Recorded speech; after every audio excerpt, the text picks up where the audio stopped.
Hello everyone, and welcome back to my channel.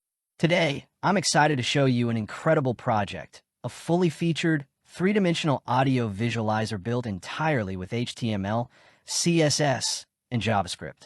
Let me start by showing you what this amazing application can do. As you can see on screen, we have a beautiful, animated background with a gradient that smoothly transitions between dark colors. The interface is clean and modern, featuring a Glassmorphism design that's very popular in today's web development. Watch what happens when I upload an audio file.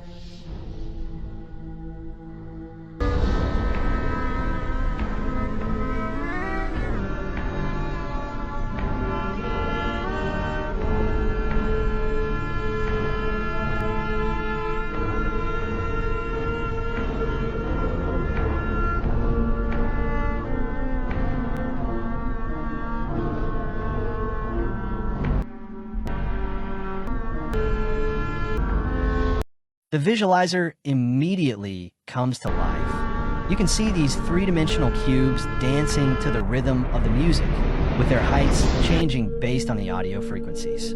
The colors shift dynamically, creating a mesmerizing visual experience. But that's not all. This visualizer has multiple viewing modes. I can switch between a grid layout, a circular arrangement, a sphere formation, a helix pattern, and even a particle system. Each mode offers a completely different visual experience while maintaining perfect synchronization with the audio. The application also includes professional audio controls, pitch shifting, speed adjustment, progress tracking, and even the ability to export your modified audio files. Let's dive into the code and see how all of this magic happens.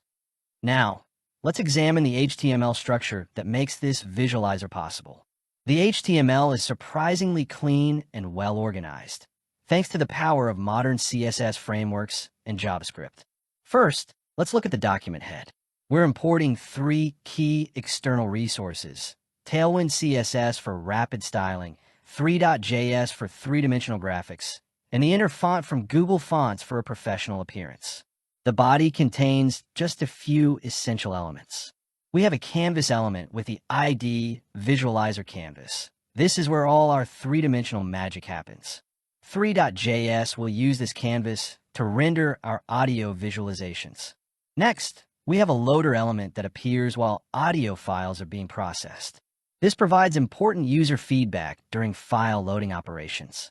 The main user interface is contained within the UI container div. This container uses CSS Flexbox to create a layout that spans the full viewport height, with content distributed between the top and bottom of the screen. At the top, we have an information box that displays the application title and current song information. This box uses modern CSS techniques like backdrop filter for the Glassmorphism effect. The control section contains all our interactive buttons: file upload, play/pause, night mode toggle, color toggle, and features panel toggle. Each button is styled consistently and includes SVG icons for a professional appearance. The progress section includes both a circular progress indicator and a linear progress bar, giving users multiple ways to visualize playback progress and seek to different positions in the audio. Finally, we have a features panel that slides in from the right side of the screen. This panel contains advanced controls for pitch adjustment, speed modification, visualizer style switching, and audio export functionality. The CSS in this project is where the visual magic really begins. Let's explore the key styling techniques that create this stunning interface. First, we're using a custom animated background gradient. The body element has a multicolor linear gradient that continuously animates using CSS keyframes. This creates a smooth, flowing background that never gets boring. The animation moves the gradient position over 15 seconds, creating a subtle but engaging visual effect. The visualizer canvas is positioned as a fixed element that covers the entire viewport. This ensures our three-dimensional graphics always fill the screen, regardless of the device size. The user interface container is also fixed positioned, but with a higher z-index, ensuring it always appears above the visualizer. A clever CSS technique is used here. The container itself has pointer events, none, but its children have pointer events, auto. This allows users to interact with the controls while still being able to manipulate the three-dimensional scene behind them. The Glassmorphism effect is achieved using backdrop filter and semi-transparent backgrounds. This creates the frosted glass appearance that's so popular in modern user interfaces. Button hover effects use CSS transforms and transitions to provide smooth, responsive feedback. The Features panel uses advanced CSS animations with cubic Bezier timing functions for smooth, natural-feeling transitions when it slides into view. Custom range sliders are styled to match the overall design aesthetic, with WebKit-specific properties to ensure consistent appearance across different browsers. Now we reach the heart of our application, the JavaScript code that brings everything to life. Let's start with the Three.js setup, which creates our three-dimensional environment. Three.js requires three fundamental components: a scene, a camera, and a renderer. Think of the scene as our three-dimensional world, the camera as our viewpoint into that world, and the renderer as the engine that draws everything to the screen. The camera uses a perspective projection with a 75-degree field of view, which provides a natural-looking three-dimensional perspective. The near and far clipping planes are set to 0.1 and 1,000 units respectively, defining the range of distances that will be rendered. Lighting is crucial for three-dimensional scenes. We add both ambient lighting for overall illumination and a directional light to create depth and shadows. The visualizer objects are organized into a group, which allows us to manipulate all the visual elements together. This is particularly useful for rotation and positioning operations. We create several different visualizer styles, each with its own creation function. The grid visualizer arranges cubes in a rectangular pattern. The circle visualizer places them in a circular formation. The sphere visualizer distributes them across a three-dimensional sphere surface. The Helix visualizer creates a spiral pattern, and the particle visualizer uses a completely different approach with a particle system. Each cube is created using Three.js geometry and material systems. The box geometry defines the shape, while the mesh standard material provides realistic lighting and shading properties. The audio processing capabilities of this visualizer are powered by the Web Audio API, a powerful browser technology that allows real-time audio analysis and manipulation. When a user selects an audio file, several important steps occur. First, the file is read as an array buffer, then decoded into an audio buffer that the Web Audio API can work with. The audio context is the central hub of all Web Audio API operations.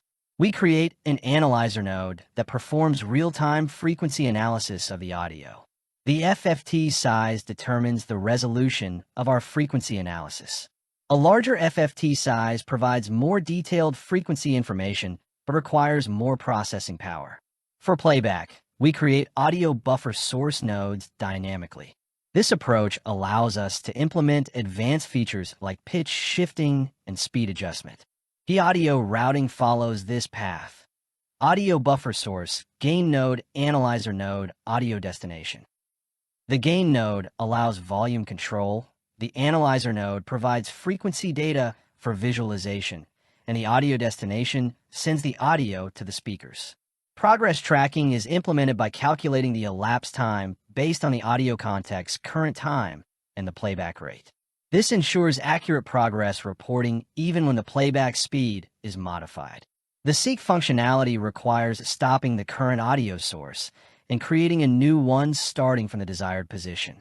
This approach maintains smooth playback while allowing precise positioning control.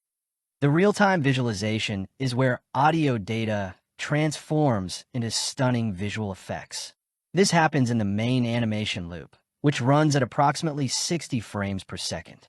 During each frame, we retrieve the current frequency data from the analyzer node.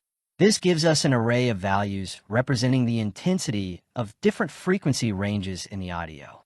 Lower array indices correspond to base frequencies, while higher indices represent treble frequencies. 4 cube-based visualizers. Each cube's height is determined by the corresponding frequency data. The scaling approach is crucial here. By using scale.y instead of modifying the position, we ensure that cubes grow upward from their base, creating a natural-looking animation. Color animation adds another layer of visual interest. When color mode is active, each cube's color is determined by its position in the frequency spectrum. This creates a rainbow effect where bass frequencies appear in warmer colors and treble frequencies appear in cooler colors. The particle visualizer uses a completely different approach. Instead of scaling individual objects, it modifies the positions of thousands of particles based on the audio data. This creates fluid, organic-looking animations that respond to both bass and mid-range frequencies. One of the most impressive features of this visualizer is its audio export capability. This allows users to save their modified audio with pitch and speed changes applied. The export process uses offline audio context, which is like a regular audio context but designed for non-real-time processing. Pitch shifting is applied first, using the detune property of the audio buffer source. This provides high-quality pitch shifting without affecting the playback speed. Speed changes are applied separately, allowing independent control of pitch and tempo. The playback rate property affects both pitch and speed together, but since we've already applied pitch correction, the final result has the desired speed with the correct pitch. The processed audio is then converted to WAV format using a custom function that creates the proper WAV file headers and converts the floating point audio data to 16-bit PCM format. The user interface features include a collapsible panel with smooth animations, multiple visualizer styles that can be switched dynamically, and mouse controls for three-dimensional navigation. Mouse interaction allows users to rotate the visualizer by dragging and zoom using the mouse wheel. The night mode toggle changes both the Three.js scene background and the CSS body background, providing a different aesthetic experience. This three-dimensional audio visualizer demonstrates the incredible power of modern web technologies. By combining HTML5, CSS3, JavaScript, Three.js, and the Web Audio API, we've created a professional quality application that runs entirely in the browser. The project showcases several important web development concepts: responsive design with CSS Grid and Flexbox, modern CSS effects like Glassmorphism and animations, three-dimensional graphics programming with Three.js, real-time audio processing with the Web Audio API, and advanced JavaScript techniques like async/await and array buffer manipulation. What makes this project particularly impressive is its performance. Despite processing audio in real time and rendering complex three-dimensional graphics at 60 frames per second, it runs smoothly on modern devices thanks to optimized code and efficient use of browser APIs. The modular code structure makes it easy to extend with additional features. You could add new visualizer styles, implement additional audio effects, or integrate with streaming services. I hope this tutorial has been helpful in understanding how to create advanced web applications using modern browser technologies. If you enjoyed this content, please like the video and subscribe for more web development tutorials. Leave a comment below if you have any questions or suggestions for future projects. Thank you for watching, and I'll see you in the next video.